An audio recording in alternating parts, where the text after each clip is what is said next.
بسم اللہ الرحمن الرحیم۔ السلام علیکم محترم ناظرین، وہ 5 لوگ کون ہیں جن کو نیند نہیں آتی؟ ایسے 5 لوگوں کی کیا نشانیاں ہیں؟ یہ جاننے کے لیے ویڈیو کو مکمل ضرور دیکھیے گا۔ حضور اقدس صلی اللہ علیہ وآلہ وسلم نے فرمایا 5 لوگوں کو نیند نہیں آتی۔ نمبر 1، وہ شخص جس نے لوگوں کو جھوٹی باتیں کہی ہوں اور لوگوں پر جھوٹے الزام لگائے ہوں۔ حدیث مبارکہ میں آتا ہے کہ جھوٹے گواہ نے ابھی گواہی دی بھی نہیں ہوں گی، اللہ تعالیٰ اس پر جہنم واجب فرما دیں گے۔ جس نے کسی مسلمان کو ذلیل کرنے کی نیت سے اس پر الزام لگایا تو اللہ تعالیٰ اسے جہنم کی پل پر روک لیں گے اور اس پر عذاب نازل فرما دیں گے۔ جو شخص کسی مسلمان پر ایسی چیز کا الزام لگائے گا جس کے بارے میں وہ خود بھی نہ جانتا ہو تو اللہ تعالیٰ اس شخص کو جہنمیوں کے خون اور پیپ جمع ہونے کے مقام میں اس وقت تک رکھیں گے جب تک وہ اپنے الزام کے مطابق عذاب نہ پالے۔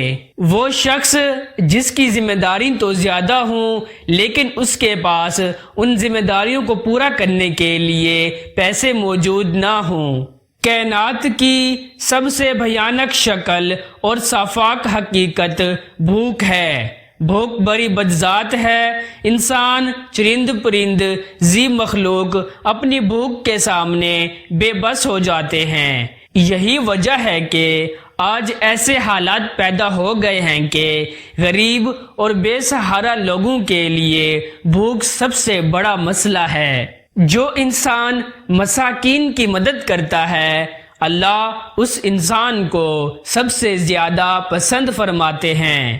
ایک حدیث میں حضور اقدس صلی اللہ علیہ وآلہ وسلم نے فرمایا سب سے افضل ترین عمل یہ ہے کہ تم اپنے بھائی کو خوشی دو یا اس کا قرض اتار دو یا اسے کھانا کھلاؤ۔ صاحب استطاعت پر فرض ہے کہ وہ غریب لوگوں کی اور مساکین کی مدد کرے۔ نمبر 3، وہ جو کسی کے عشق میں مبتلا ہو اور جدائی سے ڈرتا ہو۔ کسی بھی اپنے کی جدائی کبھی آسان نہیں ہوتی۔ اس جدائی کا احساس آپ کی دنیا کو برباد کر دیتا ہے۔ دنیا میں کچھ لوگ ایسے ہوتے ہیں جو محبت کی جدائی کو برداشت کر لیتے ہیں اور اس کو قبول کر لیتے ہیں اور زندگی میں آگے بڑھ جاتے ہیں، لیکن کچھ لوگ ڈپریشن میں چلے جاتے ہیں۔ یہ بات برطانیہ میں ہونے والی ایک طبی تحقیق میں سامنے آئی ہے کہ اگر آپ کو رات کو بہت زیادہ کروٹیں بدلنا پڑتی ہیں تو اس کی وجہ کچھ بھی ہو سکتی ہے، لیکن اس کا نتیجہ ہمیشہ موت نکلتا ہے۔ ایک اور یونیورسٹی کی تحقیق سے یہ بات سامنے آئی ہے کہ جن افراد کو رات کو نیند نہیں آتی یا آدھی رات کو جاگتے ہیں ان میں جلد موت کا خطرہ بہت زیادہ ہوتا ہے۔ اس تحقیق میں 6 لاکھ درمیانی عمر کے افراد کو شامل کیا گیا تھا اور دریافت کیا گیا کہ نیند کے مسائل سے 2-4 افراد بالمخصوص ذیابیطس کے مریضوں میں اس کے نتیجے میں کسی بھی وجہ سے موت کا خطرہ 87% تک بڑھ جاتا ہے۔ محققین کا کہنا تھا کہ ہم پہلے ہی جانتے ہیں کہ نیند کی کمی اور خراب صحت کے درمیان مضبوط تعلق موجود ہے، مگر نئے نتائج حیران کرنے والے ہیں۔ انہوں نے کہا کہ ڈاکٹروں کے نیند کے مسائل کو بہت سنجیدہ لینا چاہیے تاکہ ان میں موت کے خطرے کو کم کیا جا سکے۔ ان محققین کا مزید یہ کہنا تھا کہ ذیابیطس سے ویسے ہی مختلف امراض کا خطرہ بڑھ جاتا ہے جو کہ 67% تک ہو جاتا ہے۔ مگر ایسے مریضوں کو بے چینی، بے خوبی اور نیند کے مسائل کا سامنا ہونے کے لیے یہ خطرہ 87% تک بڑھ جاتا ہے۔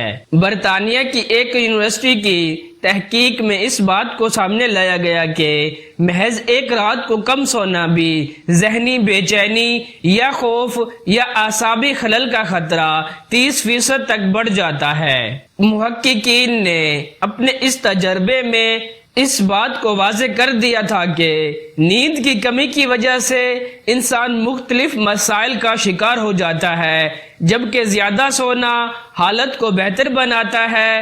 نمبر 4، جو شخص کسی دوسرے شخص کا قتل کا ارادہ کرتا ہے۔ قرآن پاک میں ارشاد باری تعالیٰ ہے کہ ترجمہ، جو شخص کسی مسلمان کو جان بوجھ کر قتل کرے تو اس کی سزا جہنم ہے جس میں وہ ہمیشہ رہے گا، اور اللہ اس پر غضب نازل کرے گا اور لعنت بھیجے گا، اور اللہ نے اس کے لیے بڑا عذاب تیار کر رکھا ہے۔ قرآن مجید میں ایک اور جگہ پہ ارشاد باری تعالیٰ ہے کہ ترجمہ، ہم نے بنی اسرائیل کو یہ پیغام لکھ دیا تھا کہ جو شخص کسی کا قتل کرے گا جبکہ یہ قتل کسی دوسرے کی جان کا بدلہ لینے کے لیے نہ ہو اور نہ ہی زمین میں فساد پھیلانے کی وجہ سے ہو، تو یہ ایسا ہے جیسے اس نے تمام انسانوں کو قتل کر دیا، اور جو شخص کسی کی جان بچا لے تو یہ ایسا ہے جیسے اس نے تمام انسانوں کی جان بچا لی۔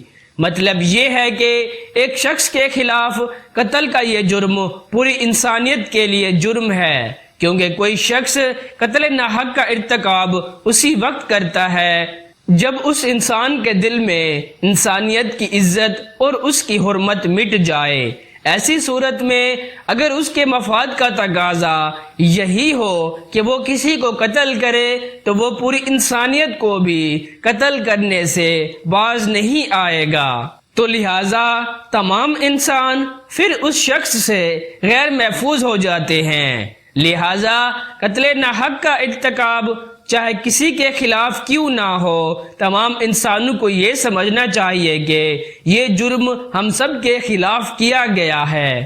نمبر 5، جس انسان کے پاس بہت زیادہ مال و دولت ہو لیکن اس کو کسی پر بھروسہ نہ ہو۔ ہم نے تاریخ میں دیکھا ہے کہ ایک سے بڑھ کر ایک دولت مند انسان اس زمین پر ضرور نمودار ہوا اور اپنی شان و شوکت کے بعد اس دنیا سے چلا گیا اور مٹی کا ڈھیر بن گیا۔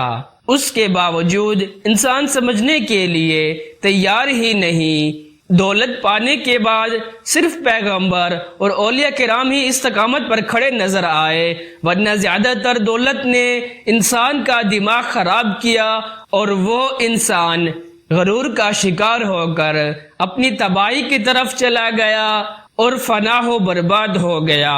اور پھر یہی وہ وقت ہوتا ہے جب اس کائنات کا خالق و مالک حرکت میں آتا ہے اور وہ پھر اس انسان کو دنیا والوں کے لیے عبرت کا نشان بنا دیتا ہے۔ اس کی سب سے بڑی عبرتناک مثال ہمارے سامنے قارون کا خزانہ ہے، جس کو اپنے خزانے پر بہت زیادہ غرور تھا۔ پھر ہم سب نے دیکھا کہ اللہ تعالیٰ نے اس شخص کو کیسے مٹی کا ڈھیر بنا دیا